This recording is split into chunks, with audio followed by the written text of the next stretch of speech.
Kisah Ronja Anderson, pemain timnas Swedia yang jadi mu'alaf. Perjalanan seorang dalam memperoleh hidayah selalu berisi hikmah. Pelajaran dapat dipetik dari pengalaman para mu'alaf ini.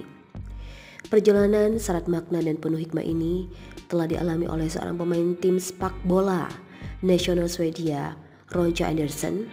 Dia masuk Islam pada 2008 yang lalu. Bagaimana kisahnya? Inilah kisah perjalanan Ronja Anderson menemukan Islam sebagaimana dia tuturkan sendiri di Facebooknya. Pada 21 Februari 2008 yang lalu, satu yang benar terjadi dalam hidup saya diberkati menjadi anggota keluarga besar.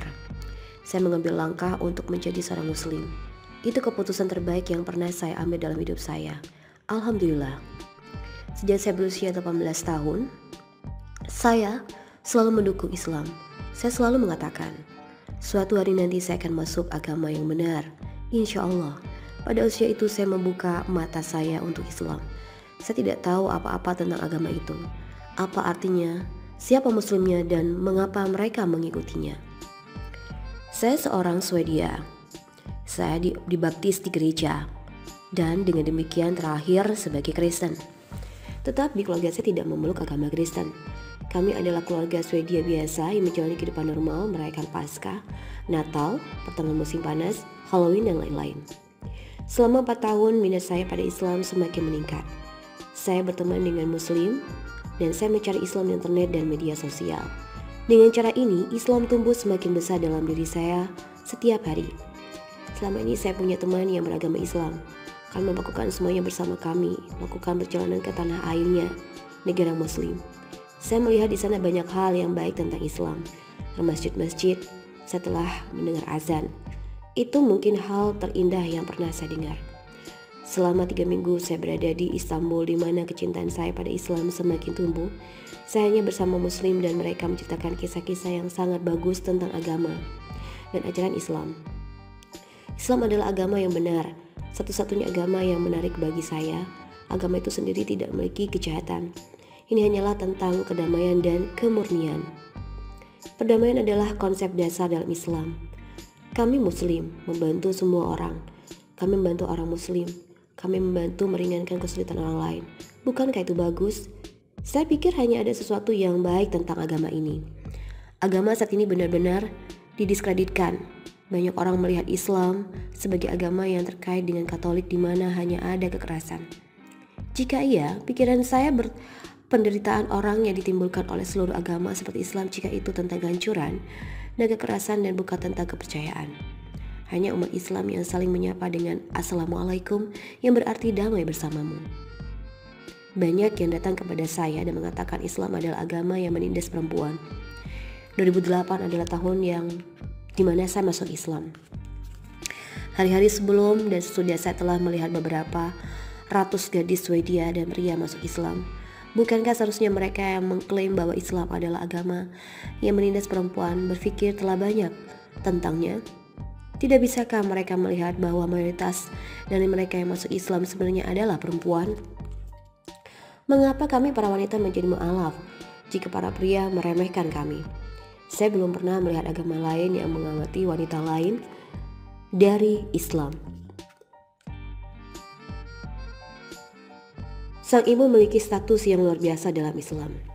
Ketaatan dan penghormatan terhadap ibunya adalah tugas yang sangat penting dalam Islam. Kembali ke periode sebelum konversi saya, selama 4 tahun saya memiliki minat untuk berpindah agama satu hari nanti. Keluarga saya tertarik dengan masalah ini. Mereka menjadi lebih dekat dengan teman Muslim saya yang beritahu kami bahwa hal tentang agama dan mendengarkan selalu positif. Mereka menjadi lebih baik dan lebih dekat dengan teman Muslim saya yang memberitahu kami banyak tentang hal agama dan mendengarkan selalu positif. Tentunya setiap orang memiliki pendapatnya sendiri tentang hal-hal tertentu, dan ini berlaku untuk Islam. Kita semua memiliki pendapat yang berbeda, dan itu tidak masalah, tapi ini tentang menghormati satu sama lain. Misalnya sangat sulit bagi keluarga saya untuk menerima surat. Misalnya sangat sulit bagi keluarga saya untuk menerima sunat. Bagi Anda yang belum mengetahui apa itu sunat, sudah dilakukan oleh dokter yang didelegasikan bukan di rumah, di dalam kabin. Jadi mereka sepenuhnya legal hari ini di Swedia dan menjadi legal pada tahun 2001. Apa yang terjadi dalam penyunatan adalah bahwa kulup dilepas sehingga alat kelamin lebih bersih. Ini adalah fakta, bukan kata-kata dan pikiran saya sendiri. Tampak bahwa orang yang telah disunat memiliki alat kelamin yang jauh lebih sehat. Jika Anda ingin merinci lebih sedikit bakteri dan lebih sedikit penyakit menular seksual atau PMS, banyak penderita penyakit menular seksual atau PMS harus sunat di usia lanjut untuk menyembuhkan penyakit mereka seperti sifilis. Apakah ini tidak biasa terjadi pada pria? Sungguh tidak. Setiap hari orang dewasa disunat karena penyakit. Kembali ke titik konversi saya. Pada 3 April 2018, 2 bulan sejak saya mu'alaf, keluarga saya telah bereaksi keras untuk ini. Mereka menelpon saya dengan panik menanyakan apakah saya telah masuk Islam. Ibu saya mengajukan pertanyaan yang banyak ditanyakan kepada saya seperti apakah kamu akan memakai kerudung? Apakah kamu akan menyembunyikan rambut indahmu? Apakah kamu akan berhenti bermain sepak bola? Tidak bisakah kamu minum alkohol sekarang? Tidak bisakah kamu melakukan hubungan intim sebelum menikah? Dan malah banyak lagi. Dia juga bertanya tentang pernikahan. Apakah kamu akan menikah dengan salah satu dari mereka? Ini jelas mencerminkan citra negatif yang tidak dan banyak lain memiliki tentang Islam. Dan itu memalukan saya. Sayang sekali. Jika ada yang memberi mereka kesempatan untuk mencoba tentang agama, saya hampir yakin mereka akan mengubah persepsi mereka tentang Islam dan berpikir seperti apa saya dan banyak orang lain lakukan saat ini. Keluarga saya pikir mendukung saya dalam hal ini hari ini telah pergi. Karena saya telah berpindah ke agama yang benar-benar karena tidak menentang sunat. Mereka melihatnya sebagai pelecehan. Tapi tidak ada yang mengatakan bahwa anak itu tidak dapat memberikan pendapatannya tentang agama yang apapun. Anda bisa menunggu dan kemudian masalah terselesaikan ketika orang tersebut dapat memilih sendiri. Kemarin saya tidak bisa memeluk adik perempuan saya selama 7 tahun karena saya dianggap orang yang mengerikan. Adik perempuan saya dalam 7 tahun tidak mengerti apa yang terjadi karena orang dewasa ini secara tidak dewasa menggambarkan betapa buruknya saya pada seorang anak berusia 7 tahun.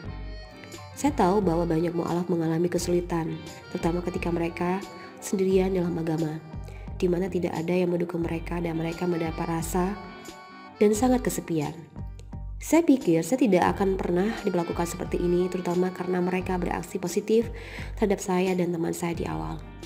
Itu sebabnya saya sangat terkejut tidak ada yang memaksa saya menjadi muslim. Tidak ada saya masuk dalam ketika saya dan pria itu saling menghubungi. Keluarga saya mengklaim bahwa saya telah dicuci otak oleh pria dan keluarganya selama 4 tahun. Tetapi sebaliknya, saya telah melihat sesuatu yang cerah di dalamnya. Dan tidak ada yang memaksa saya melakukan apapun. Agama ini menjadi agama terbesar dalam tahun 2050 nanti. Sering dengan munculnya statistik secara bertahap, saya tidak berpikir jutaan orang ini dicuci otaknya. Kita semua memiliki pilihan hidup, dan saya tidak berpikir orang akan pindah agama. Jika ada kejahatan di dalamnya, inilah yang pria itu tulis untuk ayahku.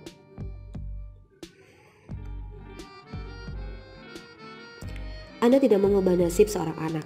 Anda bisa mengubah tujuan dan keyakinan mereka. Itu kulup yang menghilang dan Anda seorang menciptakan masalah untuknya. Apakah dia punya anak laki-laki? Apakah dia punya anak?